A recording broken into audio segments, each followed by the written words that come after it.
Bonjour à tous, on se retrouve aujourd'hui pour une nouvelle vidéo et aujourd'hui j'ai décidé de vous faire une vidéo bon plan Barcelone. Suite à mon séjour là-bas, j'ai eu de nombreuses questions là-dessus, donc je me suis dit qu'une vidéo ça serait parfait pour répondre à toutes ces interrogations. Tout d'abord je vais commencer par le trajet, donc vous pouvez aller en voiture ou en avion. Nous on est parti de Marseille en voiture parce que bon on a décidé de partir juste 2 jours plus tôt. On a mis 4h30 donc ça allait. On a juste fait un test PCR un jour avant de partir. Et sur la route, il y avait vraiment beaucoup de police, mais on n'a pas eu de soucis, on ne s'est pas du tout fait contrôler ni à l'aller ni au retour. En rentrant, on n'a pas fait de test PCR sur place à Barcelone. Vous pouvez sortir de la France, donc je pense qu'il n'y a aucun souci pour voyager. Que ça soit en voiture ou en avion, je pense que c'est la même chose. Le plus important, c'est d'avoir un test PCR négatif et puis là, vous n'allez pas être embêté. Ce qui concerne le logement, donc vous pouvez prendre soit un Airbnb, soit un hôtel. Les Airbnb étaient beaucoup plus chers que les hôtels quand nous on a regardé pour la période qu'on partait. Donc on a décidé de prendre un hôtel à 2 km du centre pour pouvoir se garer parce qu'avec la voiture pour se garer dans le centre c'est quasi impossible. Ou alors vous allez payer très cher. Donc nous on a pris l'hôtel SB Glow. Je vous mettrai tout en barre d'infos comme ça va être plus simple pour vous de vous retrouver. C'est un très bel hôtel avec une très belle terrasse et une très belle vue, donc vous allez voir. Le seul petit bémol, faites attention avec qui vous partez, il n'y a pas de salle de bain, enfin c'est pas fermé, il n'y a pas de porte dans cet hôtel, c'est très très bizarre. Moi j'étais avec ma cousine donc ça allait, tout est transparent, enfin il y a pas vraiment d'intimité avec la salle de bain, donc bon, ça il faut le savoir, non on le savait pas mais ça va, c'était ma cousine donc ça allait. Sinon la terrasse, la piscine, tout était ouvert jusqu'à 19h parce qu'on est parti pendant une période. En Espagne en fait, le soir tout n'était pas ouvert. Après on a eu comme information qu'à partir du 9 mai, tout allait réouvrir. Je sais pas quand est-ce que vous allez voir cette vidéo, mais à partir du 9 mai, tout allait réouvrir. Pareil, je vous conseille de regarder en fait sur internet ce qui va être ouvert pendant la période où vous partez. Donc voilà, notre hôtel il était top, sinon franchement en voiture il était super bien situé. Après, si vous n'êtes pas en voiture et que vous allez à cet hôtel, vous pouvez prendre les transports en commun ou sinon vous avez des scooters, vous avez une application à télécharger et puis vous pouvez rouler avec le scooter dans toute la ville. Ils sont vert pomme, voilà, ils sont très très beaux donc je vous conseille de tester ça si vous n'avez pas d'autres moyens de transport. Nous on l'aurait fait mais on avait la voiture donc c'était un peu inutile. Ensuite, justement pour les personnes qui partent en voiture, faites attention, les parkings c'est assez cher, vous pouvez vous garer maximum 2 heures sur une place et 2 heures c'est 7 euros.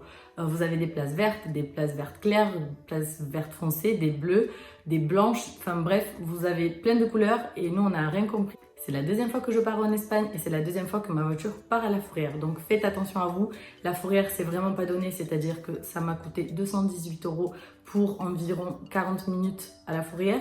Et comment vous dire que ma voiture était, on va dire, juste là à côté de l'hôtel et que le parking, parce que oui, ils ont des parkings fourrières, était juste en face de l'hôtel. Donc en fait, ma voiture, elle a été déplacée de 20 mètres. Et pour 20 mètres, j'ai eu 218 euros à payer.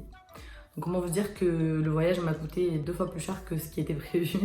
Et voilà, donc vraiment faites attention à ça parce que la fourrière, elle passe tout le temps. Elle n'attend pas, elle pardonne pas, elle passe tout le temps. Et toutes les personnes que j'ai connues qui sont allées en voiture en Espagne, à Barcelone, elles sont fait prendre la voiture par la fourrière. Donc faites vraiment attention à ça et renseignez-vous bien sur internet comment fonctionnent les places de parking parce que là on n'a pas très bien compris.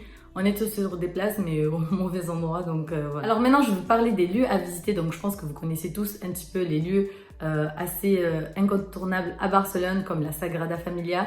Alors il faut pareil regarder sur internet ce qui est ouvert, ce qui n'est pas ouvert à la visite. La Sagrada était fermée quand on a été, donc on ne pouvait pas la visiter. Et souvent, il faut réserver à l'avance pour pouvoir y aller. C'est vraiment magnifique à l'intérieur. On n'a pas pu la visiter cette fois-ci, mais voilà, je vous conseille de vraiment la faire. C'est vraiment incroyable. Vous avez aussi autour des petites terrasses où vous pouvez boire votre petit verre en face de la Sagrada Familia et je trouve ça vraiment très agréable. Ensuite, vous avez Las Ramblas, c'est une rue très très longue avec plein de petits magasins dans les petites ruelles, donc je vous conseille d'aller sur cette place-là. Enfin, c'est pas une place, c'est vraiment une allée très très longue piétonne. Sur cette même place, vous avez la Boqueria, c'est un marché où il y a vraiment beaucoup de fruits et légumes, mais de partout, c'est vraiment trop trop beau. Je vous mettrai des petites photos. C'est un petit marché à faire. Ensuite, également pas très loin de Las Ramblas, vous avez le quartier gothique. Et là, pareil, il y a une petite histoire autour de ce quartier. Je vous conseille de vous renseigner un petit peu sur internet. C'est toujours bien de connaître l'histoire de là où on visite. Par la suite, vous pouvez aussi aller au parc Güell. C'est un parc assez mythique de Barcelone. C'est très très beau. Vous avez des endroits avec de la belle mosaïque. L'entrée c'est 10 euros, vous pouvez prendre votre place sur place. Vous avez également les 3 maisons de Gaudí, c'est des petites maisons à visiter qui ont une histoire. Donc de toute façon je vous liste tous les endroits et les lieux que je vous cite pour que vous puissiez retrouver les endroits avec la bonne orthographe, etc. C'est beaucoup plus simple que ma prononciation. Je vous conseille aussi d'aller sur la plage juste en face de l'hôtel W. Je pense que vous avez entendu parler de cet hôtel, c'est vraiment magnifique. Puis même la plage en elle-même, c'est vraiment très très beau. Les Espagnols font beaucoup de sport. Ils sont toujours à vélo, en roller, en skate, enfin ils courent beaucoup, ils font tout le temps du sport, c'est incroyable. Tout le monde fait du sport à la plage, c'est trop bien, enfin l'ambiance elle est vraiment cool. Et l'endroit à la plage c'est vraiment bien. Le seul bémol c'est que le soleil se couche derrière la plage, du coup vous pouvez pas avoir une coucher de soleil sur la plage. Ça c'est vraiment un petit point, enfin c'est vraiment dommage, sinon on était parti pour voir le coucher de soleil et en fait on le voit pas parce qu'en fait il est derrière. Vous avez également le téléphérique de Montruzic. Je sais pas comment on le prononce, c'est quelque chose que j'ai jamais fait et je suis vraiment trop dégoûtée de ne pas l'avoir fait. C'est une téléphérique qui vous amène d'un point A à un point B et vous voyez toute la ville, donc je vous conseille vraiment de faire ça. J'ai ma cousine qui l'a fait et elle m'a dit que c'était vraiment incroyable, donc voilà. Je conseille aussi de faire ça si vous avez le temps. Donc voilà, je pense que les lieux assez emblématiques, je vous les ai cités. Vous pouvez vous renseigner sur internet sur d'autres lieux que peut-être je ne connais pas ou que je n'ai pas fait. Après, vous avez également les vélos de touristes. Donc en fait, c'est une personne qui conduit un petit vélo et derrière, enfin, vous pouvez monter à deux. Ça, je trouve ça vraiment sympa, c'est vraiment touristique. Mais il vous fait le tour en 1 heure. Il vous raconte l'histoire de tous les monuments de là où il vous amène visiter. Et il vous prend même en photo devant les monuments en fait. Donc je trouve ça vraiment cool. Non, on l'a pas fait parce que quand on nous a proposé ça, en fait on venait déjà de tout visiter les 2 jours précédents. Du coup c'était pas rentable pour nous. Mais voilà, vous savez que vous avez ça. Vous pouvez aussi négocier un petit peu avec eux. Je pense qu'ils peuvent vous faire baisser de prix. Ensuite pour la restauration, alors pour le petit-déj, vous avez plein d'endroits pour bruncher. Nous on a mangé au Billy Brunch. C'était super bon, c'est vraiment très très mignon. Je ne saurais pas vous dire sur la carte où c'est, mais c'est dans Barcelone quoi, vu qu'on s'est déplacé en voiture et tout était à environ 15 minutes de là où on se trouvait. On faisait tout en voiture, donc voilà, je vous mettrai le lien en barre d'infos tout de même et c'était vraiment très très bon. Donc voilà, je vous conseille ce petit brunch, mais sinon vous en avez plein d'autres. Vous tapez brunch Barcelone et il y en a mais vraiment des dizaines. Les restaurants, j'ai un restaurant à tapas vraiment où il faut absolument que vous y allez.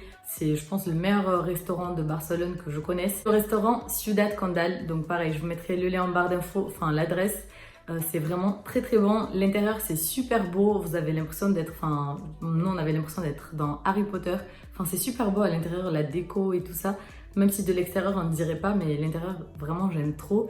Et vous avez plein de petites tapas qui sont super bons. Donc ce restaurant vraiment je vous le conseille à 200%. Ensuite ce qu'il faut savoir sur les restaurants c'est qu'il y a une taxe de 20% pour les personnes qui mangent en terrasse. Donc nous on ne savait pas et on avait mangé dans un autre restaurant et en fait on ne comprenait pas la facture. C'était 20% plus cher et du coup on nous a dit qu'il y a des taxes sur les terrasses et c'est 20%. Voilà, donc vous étonnez pas si vous mangez en terrasse, si votre facture elle est plus chère que ce que vous pensiez. Donc voilà, je pense que j'ai fait un petit peu le tour de toutes les choses à voir, les choses à savoir aussi sur Barcelone. Pour les prix, c'est un petit peu moins cher qu'en France, en tout cas qu'à Marseille. Je trouve que c'est moins cher, la vie elle est moins chère. Ce qui est vraiment cher, c'est vraiment les parkings.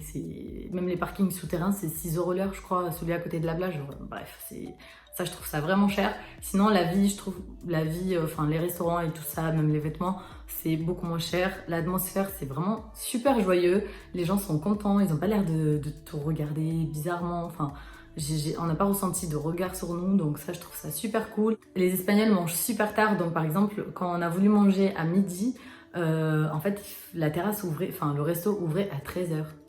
Donc non, on était là prête à midi à manger, mais en fait c'était pas encore ouvert.